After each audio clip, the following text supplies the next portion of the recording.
Right, I'm trying to do this on my phone, and I don't know whether I've set this up properly. I'll be honest with you. Normally, I do this sort of stuff on me laptop, and I'm going live because I'm just sitting here.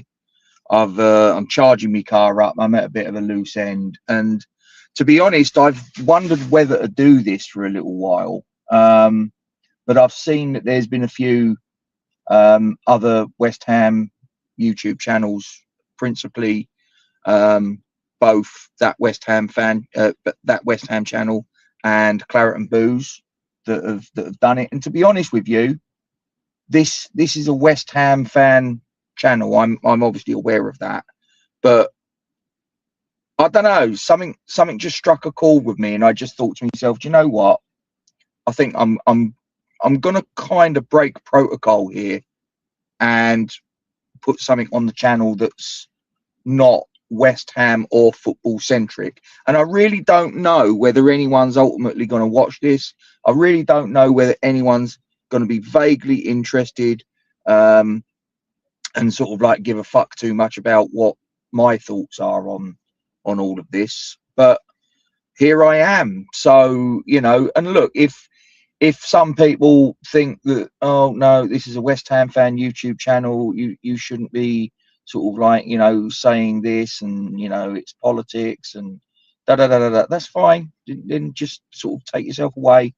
That's not a problem. But I don't know. I've been watching sort of like what's been going on with this case, young Henry Nowak, may he rest in peace, and just a few things that just seem a little bit off to me, really, really off. I didn't, and I feel a bit sort of like I don't know whether this is me or whether it's the media, because the first I knew about this was like a couple of weeks ago, and as I understand it, it happened in December.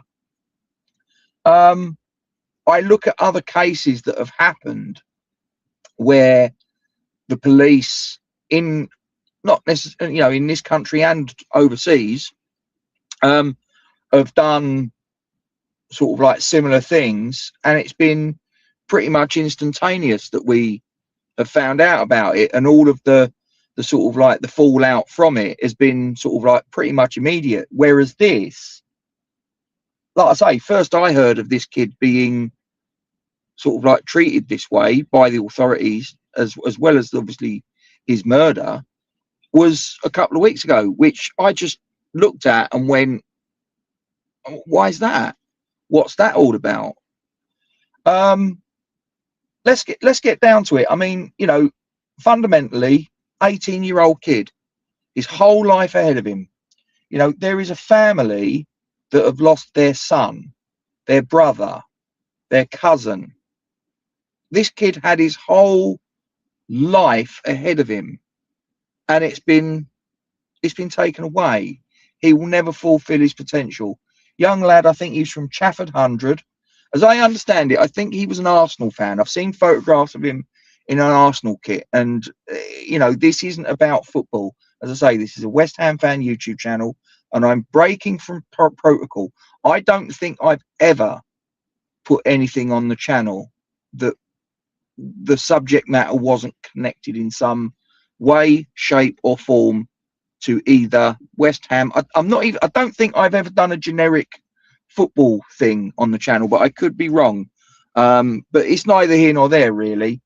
As I say, I just felt quite strongly that I'm going to put something out on the channel about this, because I think I need to put something out there, and just because I think if I don't, I'd probably regret it, to be honest with you. And like I say, this channel, I'm putting this out at 6:50 in the morning. We're a pissant West Ham YouTube channel in the grand scheme of things, and you know, so maybe what I've got to say is not going to reach a great audience, and it's not going to resonate with anyone, and it's not going to make a fucking bit of difference. But I've at least got to try. This is a young lad who has been murdered on our streets, and you know, I just find it quite odd. I've always found it quite odd that in the UK we have a law which says that it's an offence to carry a bladed weapon, or a weapon, bladed, or a gun, or whatever. All right. And yet I've always found it a bit of a curiosity that, you know, and I know Sikh people, and generally they're good people. They're good people. They like to party. They like to have a bit of a laugh. They got you know, great people. This isn't a dig at Sikh people, and I don't want people to paint it as such, because, like I say, but I've always found it really odd that people from the Sikh faith have the dispensation, if you will, to carry the ceremonial dagger. I believe it's called a kirpan, and that is fine. I just can't get my head around it. And the thing is, and again, I don't know whether someone is going to paint this comment that I'm about to make out to be something that I'm not intending it to be. But let's be straight. UK law, I'm fairly sure, has existed for many hundreds of years, down the years, and various laws and all the rest of it. And I'm pretty sure that carrying an offence and carrying a weapon such as a knife, whether it's to do with religion or not, I'm pretty sure has been an offence for quite some considerable time. Now, the influx of people to the British Isles from that part of the world, India, Pakistan, Bangladesh, Sri Lanka, that demographic of the globe, if you will, that has come to this country, I'm pretty sure that the majority of that community came to this country in around about probably the 1940s, 1950s, 1960s, somewhere like that. Okay. And the law at that time, I'm pretty sure, and I don't know this factually, right, would have said that carrying a bladed weapon was against the law. Yet now it's like just accepted that, oh, they're Sikh, so they can carry it. Fast forward to this situation with young Henry, and that dispensation has resulted in a young lad with everything ahead of him yet to achieve in life. He's not met the love of his life. He's not had children. He's not had a career. 18 years of age taken from us, and because the law allows a certain element of society to carry a knife. Now, I find that quite staggering. I really do. And then we move on to the police's involvement on the day. And I've not seen all of the footage. I've been told, and I'm aware of the fact that the police have rocked up.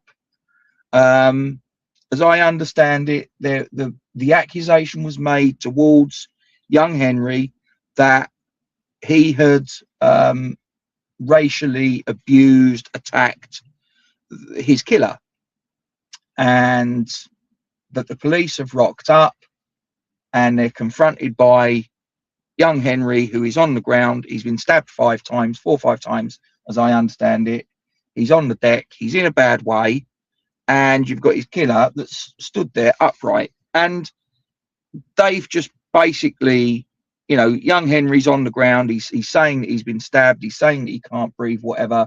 And they're more interested in sort of like making sure that the killer is okay, and that his well-being is taken care of. I just find, again, that quite staggering, because human decency for me, if I turned up, you know, and forget the fact I'm not a policeman, if I turned up and I've got 2 people stood there, or not stood there, obviously, 2 people in front of me, one is upright and seems to be you know, broadly speaking, in fine fettle, and the other one is on the ground who is in some distress, I'm going to go to the guy that's on the ground first, and I'm going to make sure that this guy's okay. Excuse me, I've just got to step out of my car. Ahead of me.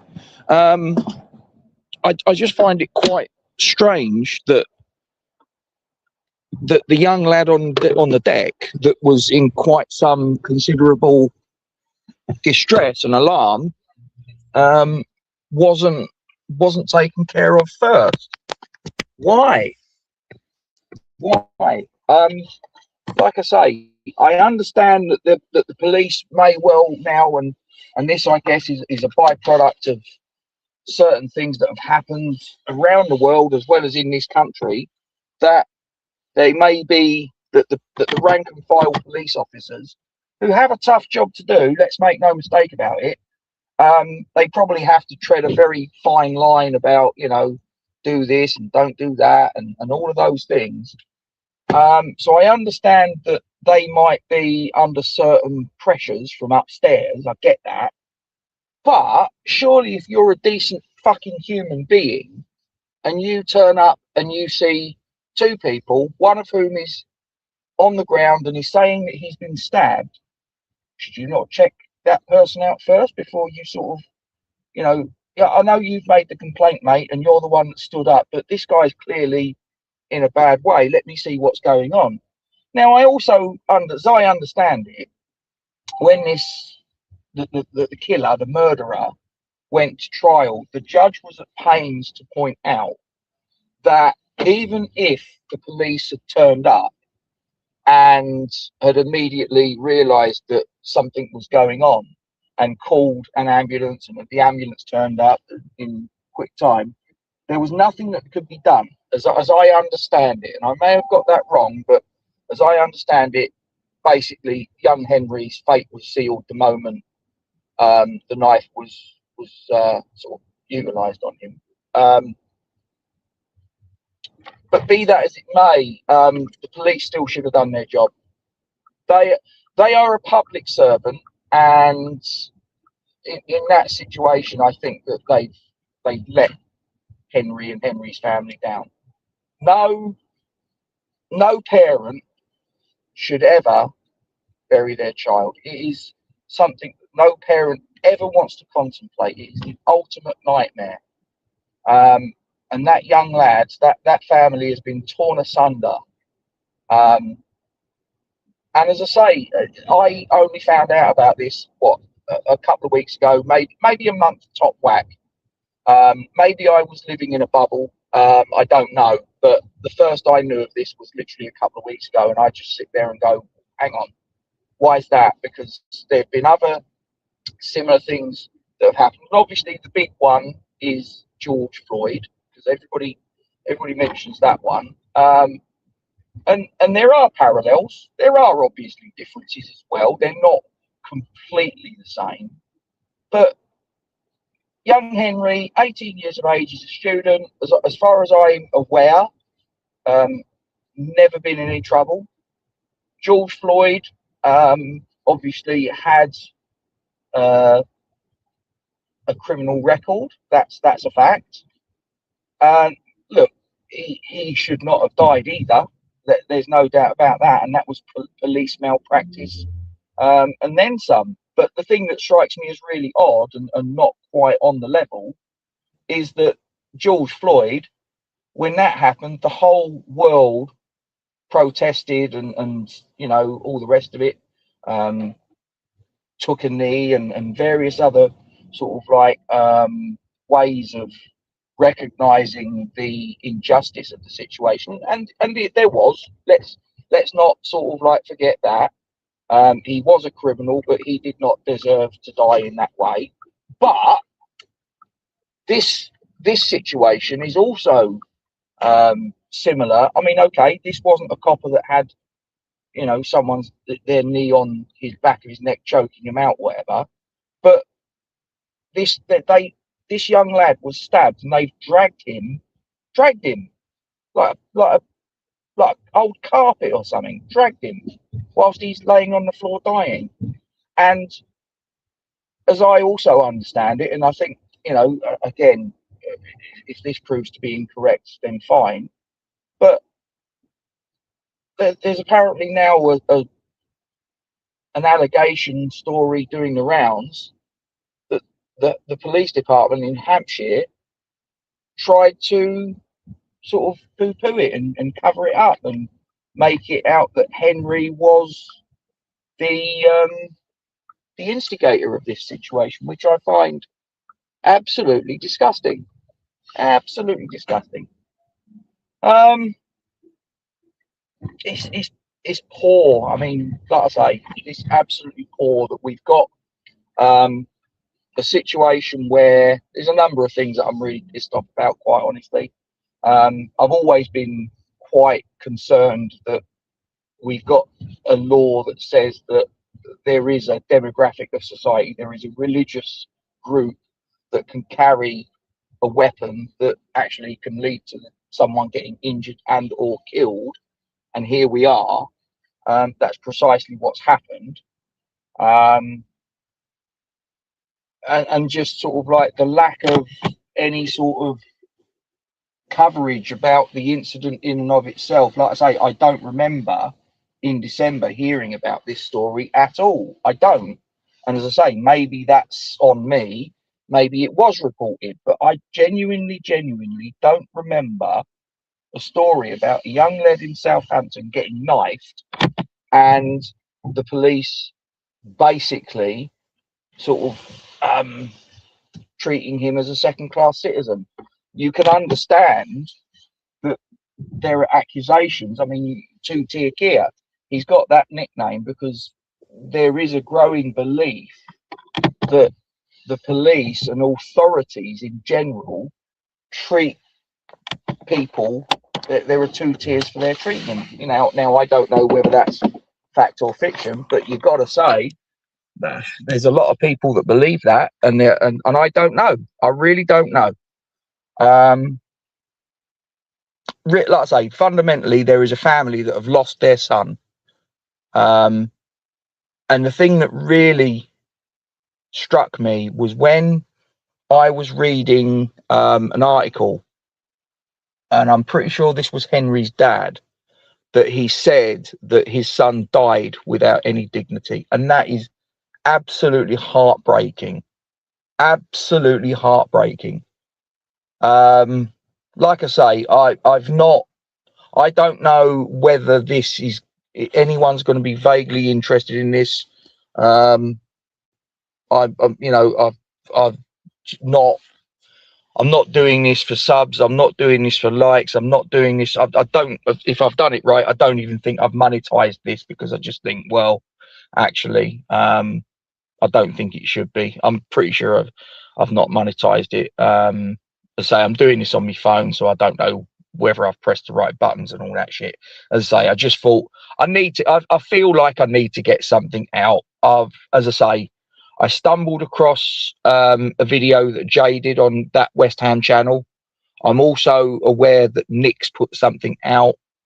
And do you know what? Like I say, I wrestled long and hard about whether I should, it's a West Ham fan YouTube channel. Do people really want to hear? Because to be honest, I've not really put any of I've never done a dedicated live or recording about my thoughts on any of the goings on in the world. But this is, like I say, there's something not right here. Something's up. How can the police have treated this young man so poorly? The fact that the policeman's turned up, Henry's on the deck saying, stabbed 4 or 5 times, clearly in a bad way. He's actually said to the copper that he's been stabbed, and the retort from the copper was, I don't think you have, mate. Well, mate, maybe you might want to fucking check him. You might find, oh look, there's 5 puncture marks and there's fucking blood everywhere, and this guy's in a bad way. And the fella that's standing just opposite, who's upright, who's made an allegation that this fella's sort of like racially abused him and all the rest of it falsely. Oh, he's got a knife about him. That's interesting. Yeah, something's up. Something's up. I don't know what. And as I say, I don't know ultimately if anyone's going to be even mildly interested in my ramblings. But I just wanted to get something out there. The more and more I thought about it, as I say, I wrestled with, should I put my personal feelings about this, my thoughts onto what is ostensibly a West Ham fan YouTube channel. I know I've never really done anything like this before, but there was just something within me that just said, do you know what? If I don't get something out, I will regret it. And there will be people that will say, you know, oh, Rob, you shouldn't have put that out. And I don't think I've said anything controversial, you know, that there's a family out there that there's a seat at the table that will never again be filled. Someone else should be sitting there that never will. There is someone out there that now will not meet that young lad who would have been the love of their life. And all because we've got, as I say, coming back to it, I just can't get my head around that under UK law, it is an offence for anybody else to carry a knife.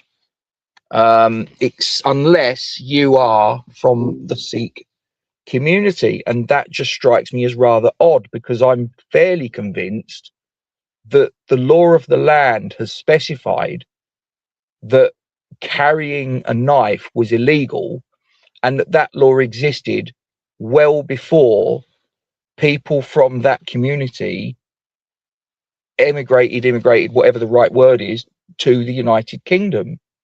Now, like I say, I understand that the murderer was born and bred in England. I get that, but either his father or his grandfather before him, whatever, would have come to this country from presumably India, and that the law of the UK at that point in time would have, I'm pretty sure, would have said a knife is illegal.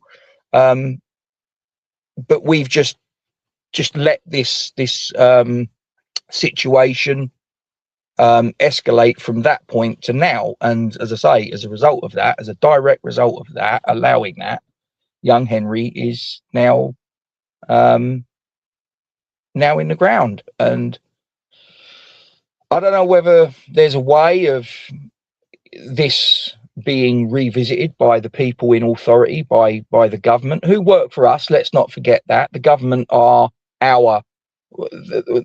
we're their boss. Let's not forget, they are there because of us. We are their boss. So I think that if there is enough of a call from the public to look at that again, and you know, to say no, actually the law that we say that a knife, that this ceremonial dagger that the Sikh community have, that they have the dispensation to carry, as I understand it, we actually need to look at that again, and maybe sort of like make an adjustment here, because this could happen again. This absolutely could happen, and I don't know that it hasn't happened before. I don't. Maybe this has happened before, and I'm just not aware of it. But this needs to be. This can't happen again. This is, like I say, and the police they need to fucking be investigated, because, like I say, if you're a decent human being, if you've got a shred of human kindness about you, and just consideration for being a good person, if you're confronted by a situation in life where you've got two people in front of you, one is upright, one is on the ground, clearly in distress, and is telling you that they have been stabbed, you need to make sure that person whatever the circumstances of you, you know, so if the person that's upright is saying he's attacked me, well, wait a minute, mate, he's the one that's on the ground. I hear what you're saying, but let me just check he's okay. And that didn't happen. And like I say, the fact that they've handcuffed him and dragged him like an old carpet whilst he's dying. Forget about the fact for a minute that he wouldn't have made it whatever the police did. I understand that, but you've treated him in his final moments on this earth. You've treated him like an old bit of carpet, dragging him along in his final moments, just or at all. Treated him, oh mate, yeah, absolutely ridiculous, absolutely fucking ridiculous. Like I say, I don't know whether anyone's going to watch this. I don't know whether anyone's going to give a fuck about what I think. I don't know whether people think that what I'm doing here is a good idea or not. And maybe it is, and maybe it isn't. But do you know what? I've just got to fucking put something out there. I've just got to say something, because it's the, you know, people trot out the line, you know, if you, is it silence is violence? And I don't know whether that's appropriate in this situation, but I think that for me to say nothing, in it, just with my own personal moral compass, and everybody does their own thing in life, just for my own peace of mind, I just think I have a YouTube channel. I have the ability to get something out there to a few more people. And I just thought, fuck it, I'm gonna put something out, and if people think that I'm doing something wrong, if people think that I've said something, please feel free. Like I say, everybody has their own opinions, and that's fine. But mine is that, fuck it, I'm just gonna put something on the channel. I'm just gonna start rambling off. I'm gonna say what I say. I'm not trying, and like I say, this isn't an attack on the Sikh community. It ain't. It's just I've never understood how there can be any way that anyone, whether it's through religious reasons or whatever, is allowed to carry what is a lethal weapon, and the law doesn't sort of clamp down on that. And as I say, as a direct result of that, and possibly of, you know, other reasons, we've got a situation where it's unfolded that an 18-year-old kid has lost his life. And as I say, the other thing also, the other subplot to this is the fact that there appears to be a growing perception that if there is a situation where there is an accusation of racism made by one of the ethnic minorities of this country against someone that is white, then the default position seems to be that we're going to, you know, take more seriously. You know, like I say, I just look at this as an example. You know, when people have said that, you know, that people are treated differently, and I've tried to sort of say, I don't know, are they? Are you sure about that? And then this case pops up, and you see the way that this young lad who was dying was treated in his final moments, and you just have to go, do you know what? Maybe, just maybe, they've got a point. Maybe, just maybe, there's something going on here that is a little bit strange. I don't know. But what I do know is that whatever all of the subplots and sort of like, you know, the carrying of a knife, should that be allowed, the treatment of the police, it, you know, shouldn't be a thing. Like I say, I just come back to it and go, there's a young lad that's not with us anymore. Yeah, look, I don't know. Like I say, I'm gonna end this now. As I say, I just wanted to get this out there for what it's worth, which might not be worth an awful lot in truth. So there. I don't know. Like I say, was this a good idea? I don't know. Maybe it is, maybe it isn't. Maybe I'm going to cop some flack for this. Maybe no one's going to watch this and I'm just talking into a vacuum. I don't know. I don't know. Anyway, if there is anybody listening, and I'm just sat in my car and I'm not engaging with anything at the minute, and I know that might seem to be really fucking unfriendly or whatever, and I'm not meaning it to be, but I don't want to get my thoughts diluted by a comment that I might see. So I'm literally just going with the flow. And as I say, look, I wish everybody a happy day. I just hope that this country can heal itself, because at the minute I just think that it seems that we're sort of like, we're quite fractured at the minute, and you know, it's leading to no good, and we need to try and sort of like get back on an even keel. But young Henry, Wise, 2 lanes are closed. That's my radio cutting in. Young Henry, may he rest in peace. And that's all I've got to say on it.